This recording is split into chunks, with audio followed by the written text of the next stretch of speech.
1040 control, 805, 1040. 1040 attention, good morning, and Alpha Fantastic 3020, sir. You as well, controller.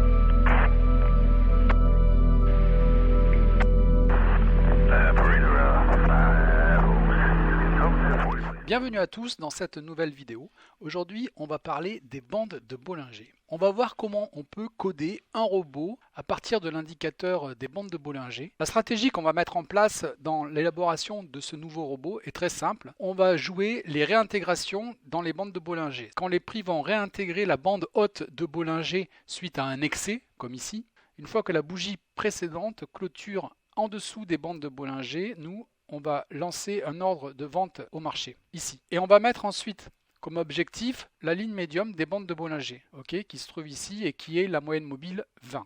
Donc comme ça va nous permettre de voir deux choses, parce que dans cette stratégie, il y a deux façons d'élaborer la stratégie avec les bandes de Bollinger. Soit on considère que le take profit, par exemple ici, va correspondre à la valeur de la médium des bandes de Bollinger au moment de la vente, ou alors on peut aussi considérer que le take profit pourrait être la médiane de Bollinger actuelle. C'est-à-dire que là, dans ce cas-là, on serait sorti ici sur cette bougie-là. Mais nous, dans un premier temps, on va fixer l'objectif ici, sur la ligne médiane des bandes de Bollinger au moment de la vente. Et on voit donc le trade se clôture bien sur ce point-là. Et après, on verra comment on peut clôturer la position également sur la médiane des bandes de Bollinger, mais au moment des cours actuels. Puisque en fait, l'indicateur des Bollinger, comme tous les indicateurs, en fait, il va constamment évoluer en fonction du prix. Alors, pour coder ce robot, dans un premier temps, on aura besoin de définir deux points. Nos deux bougies, la bougie précédente et la bougie il y a 2 minutes. Donc, on va dire que last candle, ça correspond à la bougie précédente, donc close 1, et second candle, ça correspond à la bougie il y a 2 minutes. Ce sont des variables qui sont des doubles. Et ensuite, pour coder notre croisement entre les prix et la bande haute de Bollinger, donc on aura besoin de ces deux variables de clôture des prix et également des deux variables des bandes de Bollinger de la bougie précédente et de la bougie il y a 2 minutes. Hop. On va utiliser la fonction prédéfinie iBands. iBands, c'est la fonction prédéfinie qui calcule les bandes de Bollinger et qui retourne la valeur de prix. Donc on a en premier paramètre le symbole. Le deuxième paramètre, c'est le time frame. Si on met 0, ça correspond au time frame du graphique. Ensuite ici, c'est la moyenne mobile de la ligne médiane. Donc nous, on met 20. On voit en général c'est paramétré comme ça. Ensuite, le quatrième paramètre, c'est le nombre de déviations qu'on veut. Donc nous, on veut deux lignes, une ligne haute et une ligne basse. Le décalage, en cinquième paramètre, on ne veut pas de décalage, donc on va laisser 0. En sixième paramètre, applied price, c'est sur quel prix on calcule nos lignes. Nous, on va utiliser le prix de clôture. Et enfin, dans l'avant-dernier paramètre, c'est là où on va identifier nos lignes. Soit on met mode main pour la ligne principale, soit mode upper pour la ligne haute des bandes de Bollinger, ou soit mode lower pour la ligne basse des bandes de Bollinger. Donc nous, pour l'instant, on code une réintégration des prix dans les bandes de Bollinger. Donc ce qui nous intéresse, c'est uniquement la ligne haute de Bollinger. Donc mode upper ici sur la bougie précédente et mode upper ici sur la bougie il y a 2 minutes. Maintenant pour coder mon croisement, donc on a dit que si la bougie il y a 2 minutes, elle est au-dessus de la bande de Bollinger il y a 2 minutes, second candle est plus grand que second BBI.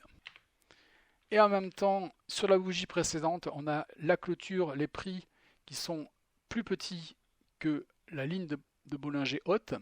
Last candle est plus petit que last BBI. Et s'il n'y a pas d'ordre en cours, if order total est plus petit que 1, parenthèse, on va lancer la vente au marché. Pour l'instant, je ne mets pas de stop loss et pas de take profit. Et on va regarder ce que ça donne. Donc je lance mon robot et là, on a notre vente qui s'exécute bien juste après que la bougie clôture en dessous des prix de la bande haute de Bollinger. Donc là, on voit qu'on n'a pas ni stop loss ni take profit, donc ça continue. Maintenant, on veut récupérer le prix de la ligne médiane de la bande de Bollinger au moment où on a fait notre vente. C'est-à-dire ici, donc ça correspond à ce point-là, à 17 897,7. Pour cela, en fait, j'ai besoin de stocker dans une variable, donc je vais l'appeler medium bb, la valeur du mode main, donc de la ligne du milieu des bandes de Bollinger, sur les prix actuels. Si je fais un printf de cette valeur medium bb, je relance. À chaque variation de tick, le prix de la ligne médiane de la bande de Bollinger varie en fonction du prix. Ça correspond à la bougie actuelle de la bande de Bollinger. Donc ça bouge tout le temps. Ok. Si je prends cette valeur et que je l'assigne à mon take profit ici, à votre avis, qu'est-ce qui va se passer? On va relancer. Et là, mon take profit, en fait, il s'est mis sur la bougie 0 au moment où on a enclenché notre vente. Ça correspond bien à ce qu'on a vu tout à l'heure, donc 17 897,5. Donc ça correspond au prix de la médiane des bandes de Bollinger au moment de la bougie où on a exécuté la vente. Pourquoi? Tout simplement, ça c'est la valeur de la ligne médiane au moment de la bougie actuelle. Et quand cette fonction elle s'enclenche, il prend la valeur de la ligne médiane et après elle reste fixe puisqu'elle est à l'intérieur de cette fonction. Alors ici ça nous arrange puisque le trade se clôture en gain. Mais on peut avoir d'autres exemples où en fait on aimerait bien que notre valeur de take profit évolue de façon dynamique. Ok, on va essayer de trouver un autre exemple. Voilà, par exemple ici, on a les cours qui réintègrent la bande de Bollinger. La vente s'effectue ici. Il a mis notre take profit sur la ligne médiane des bandes de Bollinger au moment de la vente. Mais c'est vrai que en fait là ce qui va se passer, c'est que finalement ce take profit il ne sera jamais atteint. Et que si on avait eu un take profit sur la bande de Bollinger actuelle, eh bien on aurait clôturé le trade ici en gain. Ce qu'il faut bien comprendre et ce qu'il faut retenir ici, c'est que même si la valeur de la variable medium bb a été calculée à partir de la ligne médiane des bandes de Bollinger et qu'elle évolue à chaque changement de tick, elle va rester fixe une fois qu'elle est passée à order send. Et pour obtenir un take profit qui évolue en fonction de la ligne médiane des bandes de Bollinger après l'exécution de l'order send, on devra utiliser la fonction order modify pour modifier dynamiquement le take profit de l'ordre en cours.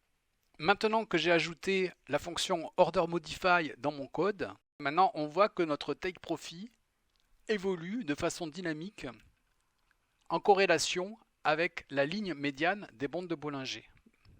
Et si on regarde maintenant sur l'autre exemple, qui était je crois à 5h16,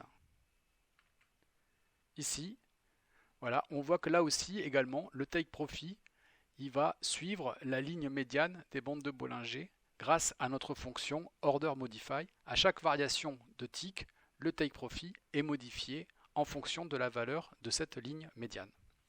Si apprendre à coder des robots de trading en MQL4 vous intéresse et si vous voulez avoir l'intégralité de cette vidéo sur les bandes de Bollinger, il vous suffit de cliquer sur le lien qui est dans la description de cette vidéo.